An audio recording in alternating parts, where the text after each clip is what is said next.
Hey, it's Quadex here. Smash that like button, comment, Q, or any other comments you may have. Make sure you're subscribed. Once I reach 10,000 subscribers, I'll be uploading one video every hour, so 24 videos in a day.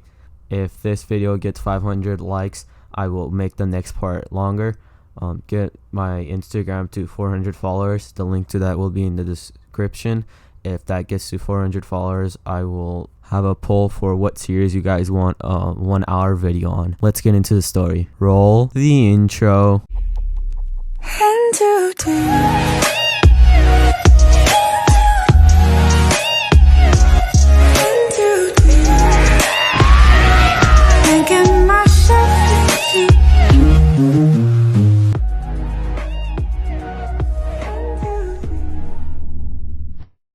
Naruto panted as the simulation got over.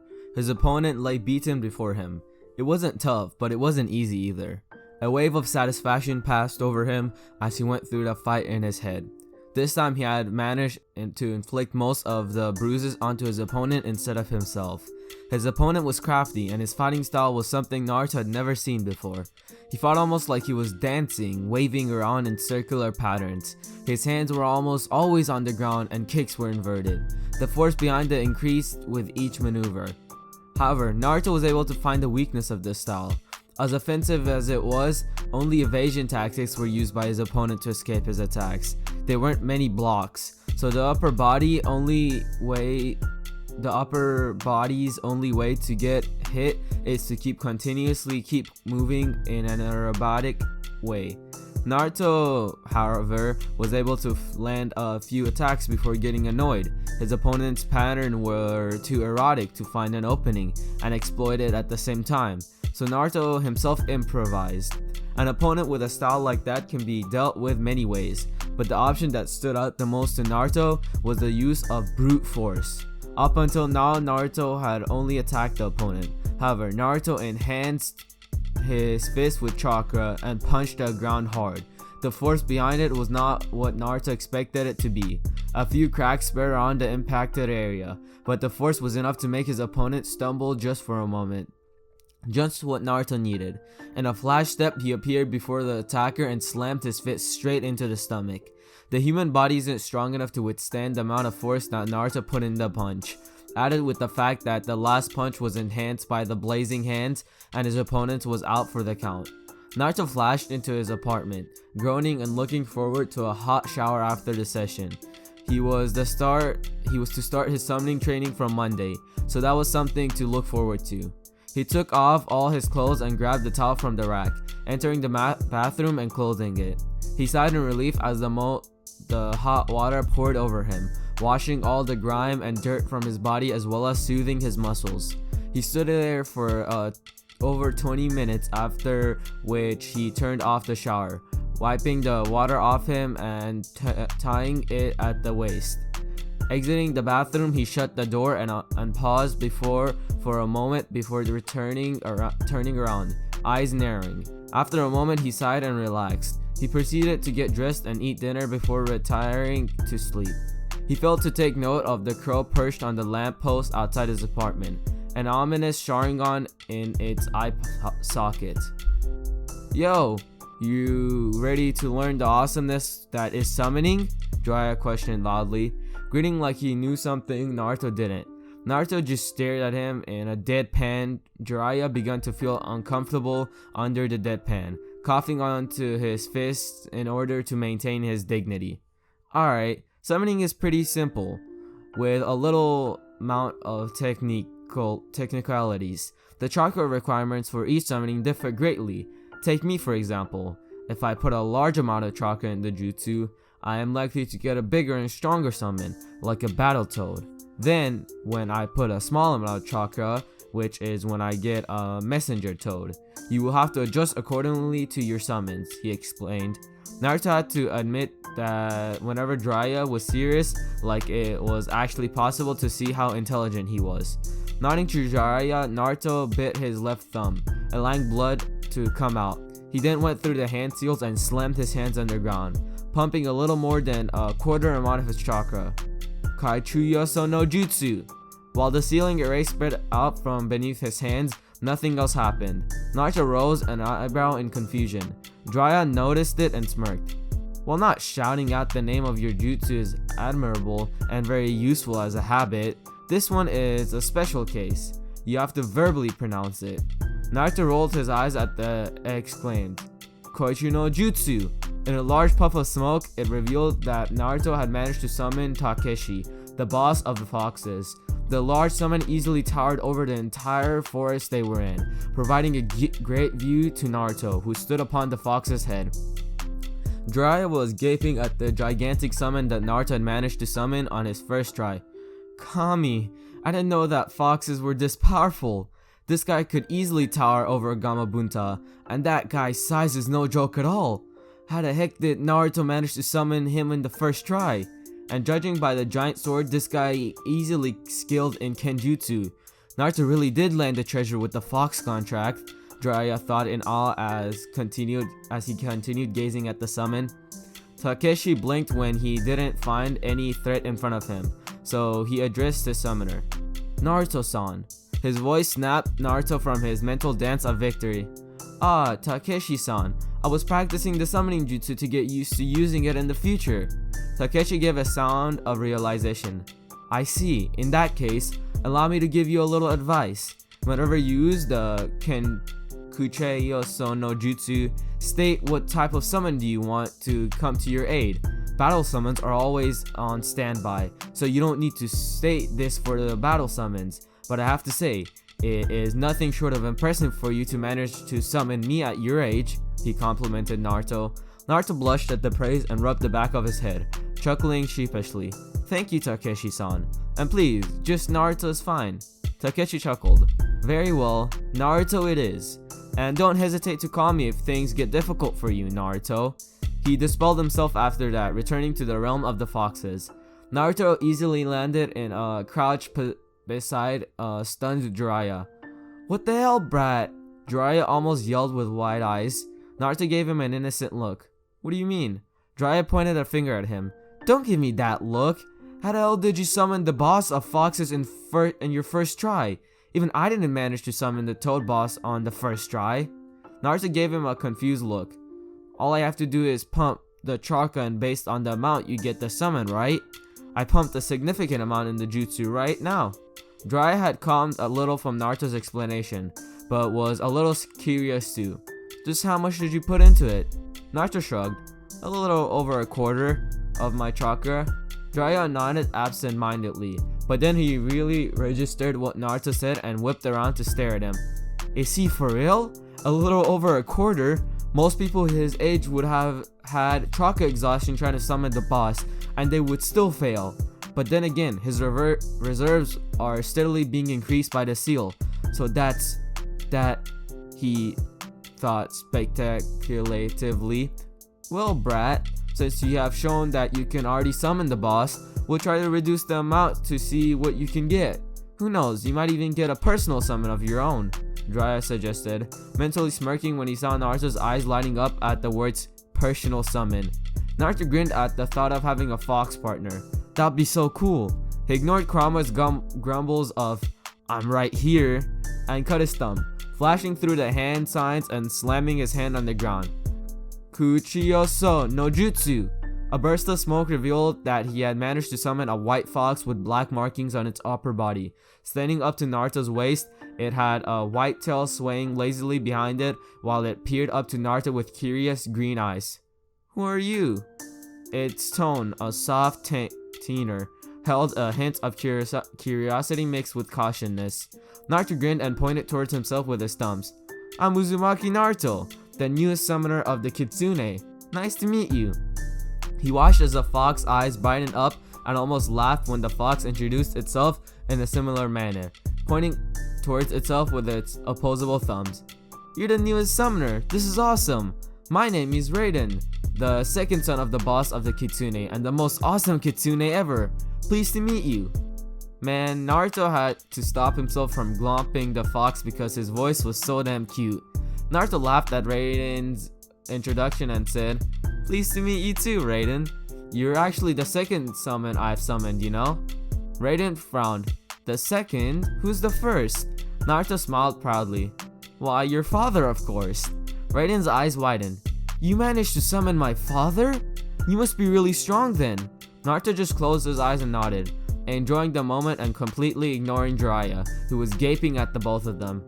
Kami, he's just like Naruto, he thought as he observed the converse.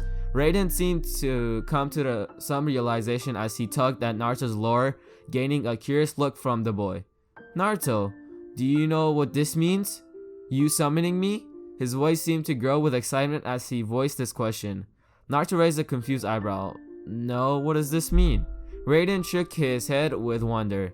It is a requirement to summon the boss of any summoning clan after you sign the contract, Naruto. However, whoever you summon next becomes the summoner's personal summon. He finished with a significant amount of glee in his voice. Naruto also started grinning, and at the end of his explanation, he engulfed the fox in a hug, burying his head in his fur. Which means you're my personal summon now? We are going to have so much fun together, Raiden. The fox also laughed in happiness, and it was I lost where I was. And it was then that Naruto remembered something. Oh Raiden, I almost forgot. This is my godfather Jiraiya, he introduced the smirking man sitting behind him. Finally remembered me, huh, Naruto?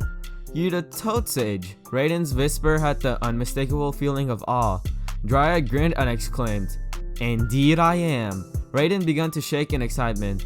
Kami-sama, I can't believe you have such a cool company, Naruto. This is the first time I've met a summoner of the Toad clan, let alone a sage. Jiraiya was basking in pride that even the summons he hadn't heard of before seemed to know who he was. But the feeling of pride quickly shattered when Naruto spoke. Seriously, he's not that cool, Raiden. He's a pervert. Jiraiya shouted in defense, sounding extremely offended.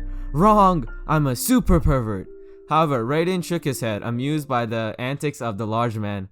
I'll remember that in the future. It's nice to meet you, Jiraiya-sama. Turning to Naruto, he poked him in the chest. Naruto, don't you forget about me. Summon me whenever you can, okay? Even if you just want to hang out or talk.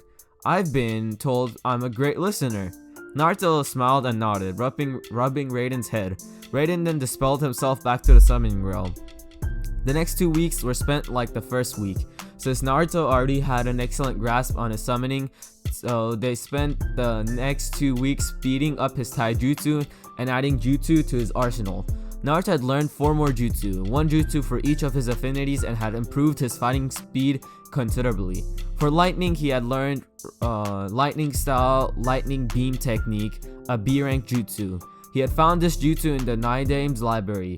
A beam of lightning twice as wide as his arm. If it hit the target will experience a fantastic amount of pain and will be heavily stunned, not to mention unconscious from the pain. Even if it's near miss, the effects will be of some effect due to small bolts of lightning escaping. While he won't be using this against Neji, it was still a very useful technique for live capture. For fire, he had learned Fire Style Invisible Fire, a B-rank technique Tobirama had created with the help of someone named Uchiha Kagami. After molding Chakra, Naruto had expelled a single colorless beam of gas from his mouth. However, upon getting in contact with a target, the gas will spontaneously combust, and the strength of the resulting explosion will depend on how much chakra Naruto put into it. For air, he learned the wind-style Gale Wind Palm, a C-rank technique created by someone in the Senju clan. After forming the needed hand seals, the user basically had to send an open palm thrust towards his opponent, which is capable of causing severe injury. Naruto can also use this in conjunction with a thrown weapon to increase its power. For the water, he learned not a taijutsu, but the secret behind water out of thin air. It was what Tobirama was known for throughout the entire shinobi world. Usually, condensation is used to derive water from vapors. However, Tobirama did not have the luxury of creating vapor in the middle of the battlefield and then condensing it to form water. Therefore, he could cleverly saturate the air around him with his chakra without losing control of it. so that whatever he was in need of water and no water body was near, he would simply mold the chakra saturated air into water, thus negating the disadvantage that water could not be used without a body of water nearby. What was amazing about it was it basically meant turning a battlefield into a geographical advantage. With your chakra saturating the air, Tobirama could literally use it to do anything. This is what I could mean. I could come up a bit of BS, so please bear with it. For Fuinjutsu, he completed the chakra suppressing seal he was working on with Jiraiya. He made it so that upon application, the chakra of the target would be completely locked, which meant they were completely helpless unless they had something to outrun him without chakra. Another thing he came up with was slapping resistant seals on his opponents, simply but very effective, something he would use against Neji. All in all, with the help of his shadow clones, Naruto spent almost a week to entirely master the first 3 techniques, meaning using them with the minimum amount of hand seals. He was still working on Tobirama's chakra saturation technique, using it discreetly without letting your enemy know. However, it's useless against a sensor. It was the last remaining week of the month, and Jiraiya had said that the last week was fully for Naruto to train himself. That was good, since Naruto, with his high limitless spamming of shadow clones, had the chance to test his learnings in a battle simulation. It was the second day of the last week and Naruto was taking a water break, his shirt and jacket having been discarded for a while to avoid them from getting drenched in his sweat. "So, what do you think of my training, Raiden?" he asked after taking a sip of water. Raiden watched his summoner sitting some distance away. "Well, it's definitely intense. You sure work hard for all your genius, Naruto," he dryly commented. When he was first summoned, he was delighted when Naruto asked him to give him some company while he trained. He had then proceeded to watch with wide eyes as Naruto summoned an army of around 500 shadow clones for an all-out battle against them. Raiden had asked just out of curiosity that how much chakra had Naruto just spent making the clones. "I'd say a full 3/4 of my total reserves," Naruto had replied after a moment. Raiden had dumbly nodded and watched as Naruto proceeded to decimate this army.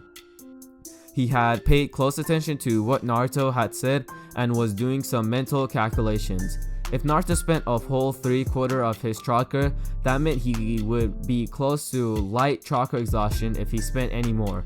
But Naruto had explained it to him that whenever shadow clones are dispelled, the chakra returns to the original, along with the memories of the clone. Raiden observed that Naruto had started with taijutsu, destroying a dozen clones at first. Then he used an elemental jutsu, whether it be fire or air or water or lightning, to destroy another group. He would then switch back to taijutsu, then use a jutsu again. It was a cycle Raiden realized after intensive observation. Naruto never used any taijutsu if he didn't have sufficient chakra to not collapse into exhaustion. But the funny thing that Raiden realized was that he couldn't understand whether Naruto was losing chakra or gaining it back. If it was simply taijutsu, Naruto would be gaining all the chakra back without any expenditure of his remaining reserves.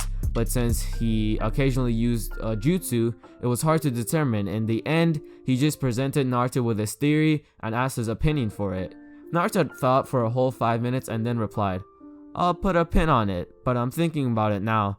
Turns out Naruto was mentally exhausted as well, because he gained the memories of 500 clones in just 2 hours, so he won't be exerting anymore today. Raiden was surprised he had remained unconscious after all that stress. Naruto chuckled. "You say it like geniuses don't have to work hard." To his surprise, Raiden nodded, completely supporting his point. Naruto corrected him right then. "Raiden," he said softly, sitting beside the fox so that his head was on Naruto's thigh, "that is a belief which isn't right. People misunderstand what genius actually means. They believe that someone who achieves something great without appearing to work hard is hailed as a genius, but that's not true. Genius is just a great capacity for hard work. Take me for example. I have excellent chakra control, which allows me to grasp jutsu very quickly, but learning jutsu and mastering them are 2 totally different things. It is my genius that allows me to grasp concepts so quickly and easily." He stroked Raiden's head tenderly, having the fox undivided attention. But only through hard work can I master them completely. That is what genius is. Genius is the beginning of something great, but it is hard work that sees you through the finish. Genius is nothing without hard work. Raiden gazed at Naruto with wide eyes, who just looked at him with a small smile on his face. The fox could only shake his head in awe as he began to see Naruto in a new light. I always thought that geniuses never have to work hard, but I never looked at him from your point of view, he mumbled, his head resting on Naruto's thigh. Naruto was wise behind his years, that was for sure. Why, you got some genius you're competing against? Naruto inquired. Raiden just sighed and took comfort in Naruto's scratches behind his ears. My elder brother, Toshi, is part of the trackers of the Kitsune, and he is regarded a genius in almost every way. He already has gained 2 tails, and is close to achieving the 3rd. My family always says I should be more like him, he grumbled. He sounds interesting. Trust me, he's a douchebag, Raiden replied as they collapsed into a peaceful silence.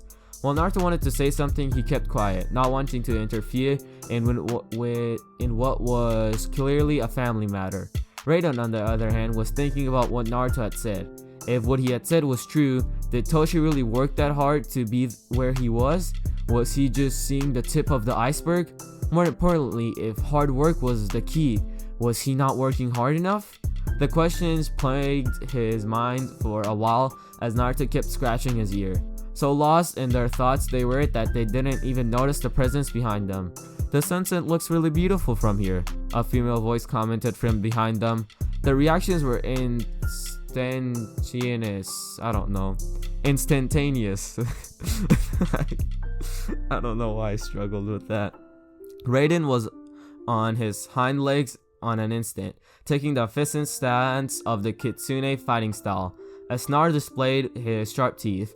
Naruto himself had whipped out 2 of his kunais into his hands and in an instant, coating them in wind chakra and getting into his usual offensive stance, muscles tense for any action. Only when he got a good look at the speaker did he relax. Raiden, relax, she's a friend, he sighed. Raiden looked at his partner before relaxing, turning his eyes onto the girl. Temari looked at both of them with something akin to amusement. She inspected the fox, then Naruto. Based on what she had seen from the last 5 minutes, they seemed to be pretty close. She had also gotten a good look at the bare upper body of Naruto, both front and back, and she had to admit, he was definitely hot. Hotter than most of the males she had seen. She marveled at how defined his muscles were for his age, and his chest muscles were clearly developed for someone his age, not to mention his abs. The perfectly chiseled six-pack caused her to blush deeply, imagining not so straight thoughts about her and Naruto being in an intimate position, being embraced by his powerful arms. How can I help you today, Temari? The voice broke her out of her thought, and she desperately tried to regain control of her blush. Naruto and Raiden, who now was a little taller than Naruto's shoulder on his hind legs, looked at her quizzically. Raiden turned to Naruto and looked at his face as if looking for something. He smirked when his nose picked up traces of arousal from both Naruto and Temari, if he was smelling correctly. Naruto, is she your girlfriend? He bluntly asked, not even hiding his smirk when both of them turned to him. Temari looked at him with slight anger, her blush not receding at all. Naruto looked at him with wide eyes of disbelief and a slightly open mouth. Temari regained her wits faster and then Naruto, who still looked agape at his partner's suggestions. She almost swung her fan at Raiden. Why, you... That was as far as she got when she stopped when Naruto got in front of the fox, holding a palm up and a small smile on his face. It was a joke, Temari. He's a bit of a joker. Turning his face so that he faced Raiden and Temari couldn't see him, he gave a death glare to Raiden. The fox would have been intimidated greatly if not for the slight blush on Naruto's face. Go back, Naruto mouthed. Raiden winked at him and mouthed back, all the best, before going back home. Naruto barely resisted from bashing the fox's head. He took a deep breath and turned back to Temari, whose eyes were a bit lower than his. He became acutely aware for the first time that he was naked above his waist. He tried to salvage the situation with some light flirting. You see something you like. He saw Temari's eyes snap to his and had to hide his smirk at the embarrassment swimming in her eyes. He then saw her take a deep breath herself and calm down.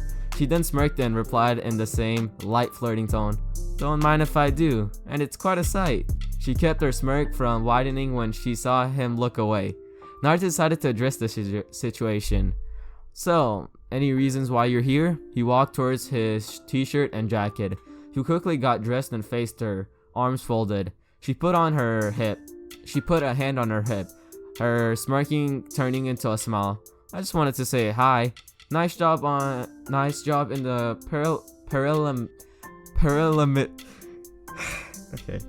preliminaries." I don't know why that's not how you spell it, and I just lost where I was. Dang it. So I don't read. You gave the dog boy quite the beating." Naruto smirked and shrugged. "I had something to settle with him, that's all. And your fight was something to see as well. I feel bad for my fellow Konoha-nin," he complimented, sitting down. He was surprised when Temari walked and sat down in front of him as well, a little closer than what was appropriate. "But I'm not complaining," he mentally smirked. She shrugged. "Thank you for the compliment, but I believe it was just an unlucky matchup for her." Naruto nodded in agreement, having come to the same conclusion as before. He thought if he should ask her what was the Jinchuriki of Suna doing in a foreign village, especially during something as important as tuning exams, but refrained. He could ask her later. Temari looked at Naruto closely. He was quite relaxed, but his position was such that he would be able to react instantly if she were to attack him now. Speaking of which, "Say, would you care for a spar?" she asked, causing Naruto to raise an eyebrow. He gestured to himself. "As you can see, I have just finished today's training, so I'm quite tired." He watched her give a silent ah, but the disappointment was clear. He had to give her points though. She was quite bold in her attempts at trying to learn what his trump cards were. Too bad. But her head lifted up. "I wouldn't mind a short taijutsu spar." His smirk told her exactly what he knew why she asked for such a request. She hadn't said it, but he already knew why she was there. No point in hiding it though. "You're irrationally smart," she grumbled, causing him to chuckle. He got up and held out a hand for her to get up. She looked at it for a moment and scoffed, but grabbed it nonetheless, allowing him to pull her up. Naruto looked down at the hand he held and just felt it for a moment. It was a bit smaller than his own, yet it fit perfectly in his own hand. He heard a small cough and looked up to see Temari blushing face in a scowl. He immediately let go of it, a blush creeping up his face. He realized how creepy he must have looked. He cleared his throat and gestured behind them. "Shall we?" That's how the next 4 days went. Naruto would summon hundreds of clones for all-out battle to improve his applications of newly learnt skills and techniques, fight for over 2 hours and then relax. Temari would come by sometime in the evening and they would spar. Naruto usually limited the spars with taijutsu so as to not accidentally reveal some of his tricks.